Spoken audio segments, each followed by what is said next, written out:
Hello, I am Shashwat Khandelwal, roll number 20161045, and this is project 2 for our course Science 1. Now, the subject of the topic is we have to derive the Lagrangian equations of motion for a coplanar pendulum. Now, a coplanar pendulum consists of a pendulum which is attached to another. Here we have two bobs having masses m1 and m2 attached to each other by rigid massless wires of length L1 and L2, as we can see from the figure.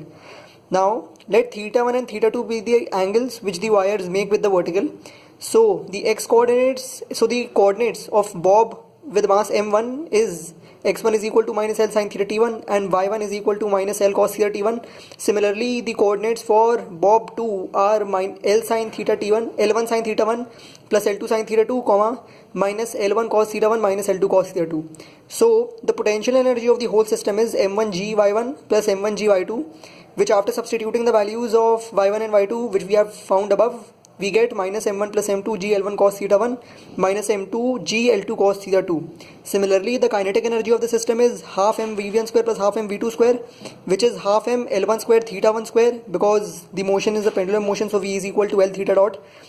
Similarly, for second it is half m2 L1 theta 1 square plus L2 theta 2 naught square plus 2L1 L2 theta 1 dot theta 2 dot cos theta 1 minus theta 2.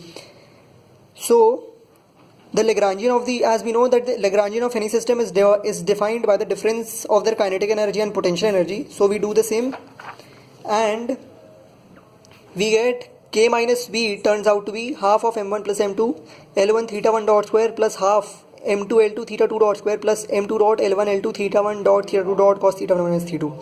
Now we have to derive individual Euler Lagrangian differential equations for theta 1 and theta 2.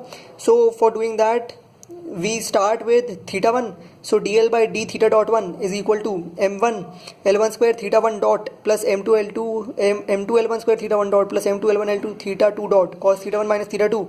So d by dt of dl d theta 1 turns out to be m1 plus m2 L1 square theta 1 double dot plus m2 L1 L2 theta 2 double dot cos theta 1 minus theta 2 minus m1 m2 L1 L2 theta 2 dot sine of theta 1 minus theta 2 into theta 1 dot minus theta 2 dot. So finally, dl by d theta 1 turns out to be minus L1g m1 plus m2 sin theta 1 minus m2 L1 L2 theta 1 dot theta 2 dot sin theta 1 minus theta 2. So the Euler Lagrangian differential equation for theta 1 becomes m1 plus m2 L1 square theta 1 double dot plus m2 L1 L2 theta 2 double dot cos theta 1 minus theta 2 plus m2 L1 L2 theta 2 dot square sin theta 1 minus theta 2 plus L1g m1 plus m2 sin theta 1, which is equal to 0. When we divide the above equation by L1, we get the final form of the Euler Lagrangian differential equation for theta 1.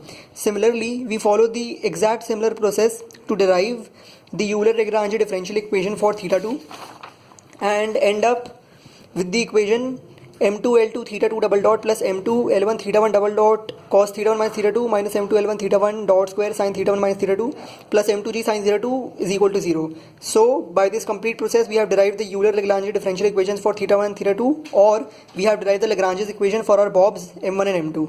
Now the trajectory analysis for the two bobs can be seen from the three figures.